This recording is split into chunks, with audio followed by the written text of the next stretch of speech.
So, as many of you know, I have been taking a break the last couple weeks. I desperately needed to get my head together and have a better idea of how I wanted to move forward. And with the increase in requirements to monetize on YouTube, I will be putting more of my effort towards the Twitch channel. However, as of right now, I do not have a stable internet connection, and I do want to try to finish getting these videos out before I do. With that said, I'm not ending the channel by any means, just reallocating my time and resources, as this is something I still enjoy doing, and while it's not entirely about the money, I would like to eventually reach a point where I am monetized, so that way I can dedicate more time to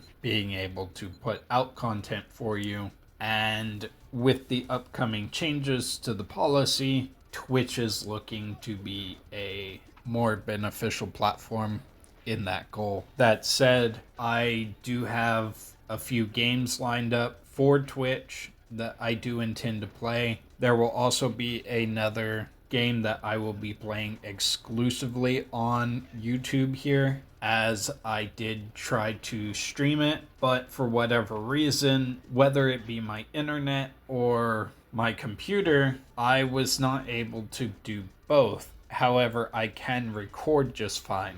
And so it's very likely I will be releasing that first episode here soon. I was going to do more of a stream-like video, but I will be changing it to more of a let's play style, akin to J-Rose as well as other YouTubers, as I have already done the recording for that video. I felt it best to go ahead and spend today's talking about this, although I will do one of my normal talks in that episode. To be honest, I wasn't sure what I wanted to talk about between two episodes, and it would just be easier for me to, I guess, use it as a double feature. With that all said, let's jump right into the video. So, there is a lot to talk about for Silo, especially at the beginning. There's a lot of things that occur immediately.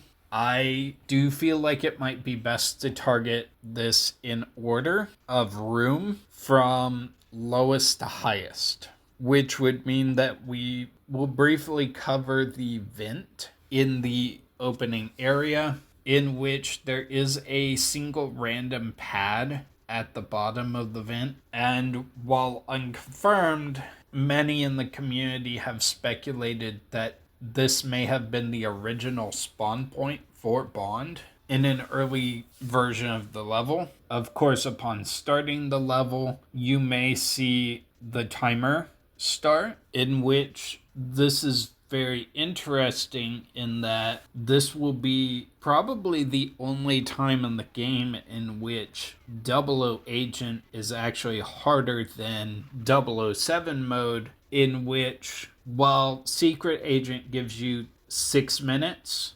007 mode gives you 8.5 minutes, while on 00 Agent, you only have 7.5 minutes. And of course, this is likely to compensate for the expected increase in difficulty, as playing on 007 mode gives you a bit more options on your difficulty, including the legendary Dark License to Kill, in which speedrunners have notoriously been trying for years to try to complete every level. And of course, while we're in this first room, the community wouldn't allow me to pass up the opportunity to talk about the Easter egg, in which the game only checks for two states. One being that you are unarmed, which opens the launch doors, and the other being that you are armed with the silenced PP7, in which the game closes the doors. It does in fact not check any other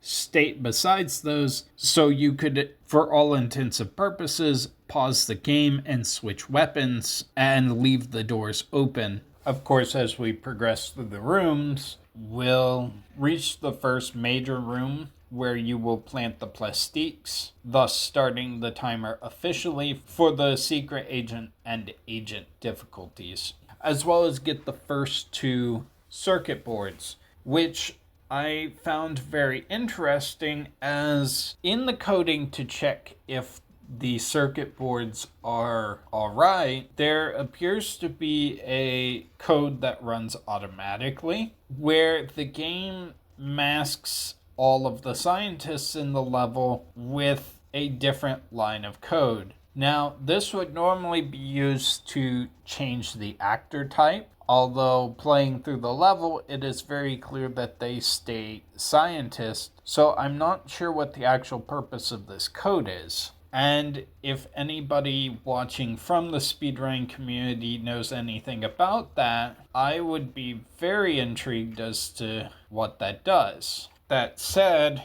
it was at this point in the original attempt I did in the Slappers Only run where I started to reach a wall in what I was capable of, because the next few hallways have quite a few guards, and two of them are stationary. As well, they throw grenades, which make them highly dangerous in a normal run. And while I initially thought it was impossible to get past them, I did come to the eventual conclusion to just run past them and hope they didn't take me out before making it through the door. As I mentioned, though, they do tend to throw grenades, which brings me up to the next topic, in which this level doesn't actually have a built-in grenade percent, and thus all guards on this level are specifically programmed to throw grenades. In this case, a 51 out of 255% chance. It is also in this room that another line of code runs,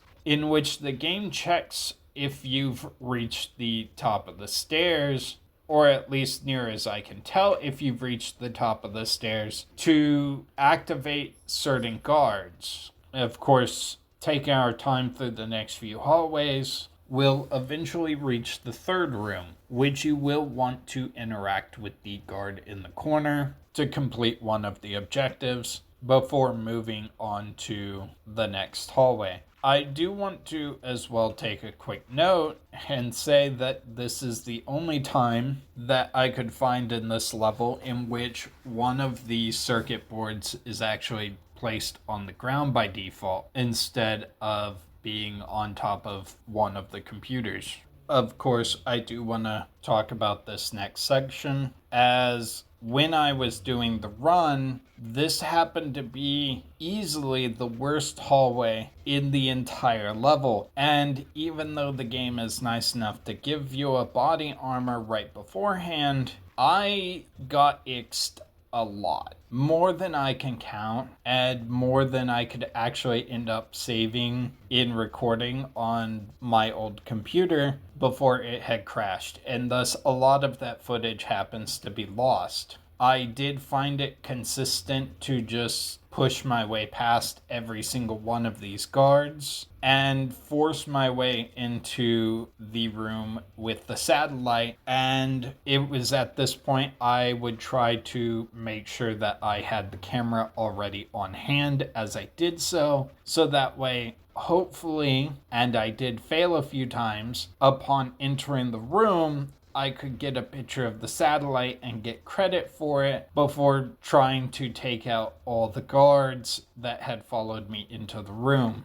If I recall, I want to say I had reached a point where I had completely ignored the possibility of taking out the guards and just took out the plastique and threw it and tried to run past into the next hallway with Oramov. I do, however, have to talk about this room, as this is another one of those rooms in which the game checks if you've reached the expected elevation, in this case elevation 0. Speaking of Oromov though, he does have a few quirky patterns in which the game does check how long the timer has been going, since, at least from what I can tell, when he sees you and counts for 30 seconds before making him run. He does also check his health constantly, as well as his distance from you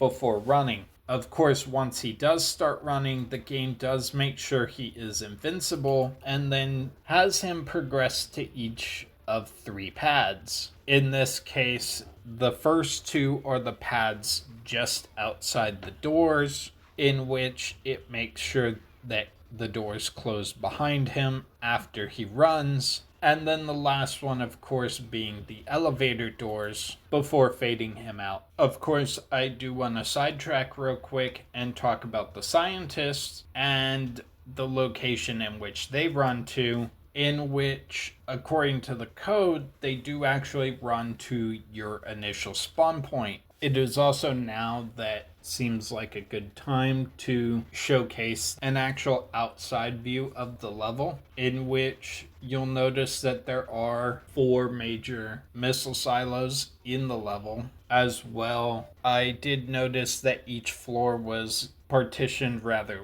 oddly. I assume that once again this is designed to save on resources. And of course, I had to showcase where 000 is on this level, in which actually resides in the final straight walkway through the silo, leading to the final room heading up to Oromov. Of course, this is one of the many levels in the game that does have a long list of weapons to check for upon completion of the level. However, that's not what I want to talk about, as I noticed a rather odd behavior in this level, in which when you finish the level, the game actually unsets the property for the circuit boards to be invincible and then destroys them, which I'm unsure of why that would be necessary. If somebody in the community could explain why they would bother to destroy them when the level has already been beaten, that would also be one of those things that I would very much like to hear about. With that said, I did want to talk about the plans for streaming. I will put up a link here in the video for those who are interested in tuning into the channel and getting to see a different side of me, as I do tend to be a bit more lively in the streams than I do in these videos, as I won't deny that these videos end up more of a presentation than actually stepping back and enjoying the level. I did make some recent changes in my plans, as one of the games that I wanted to play I will actually be pushing back to October, which for what it's worth will be a much better time to play it, and you will understand when that comes out. The other game that I have replaced it for is actually going to be the recently released Metroid Prime Origins, in which I really want to try to 100% the game, being both a fan of Super Metroid and Metroid Prime. I have not fully experienced the game. I did try the tutorial, if you can call it that, just to make sure that the game actually worked. I have not verified it will work with stream, and I hope that won't be an issue. But I did find some quirky things that I really can't wait to show off, even in the first couple minutes of playing through the game. With that said, I hope you have a fantastic evening. Bye-bye.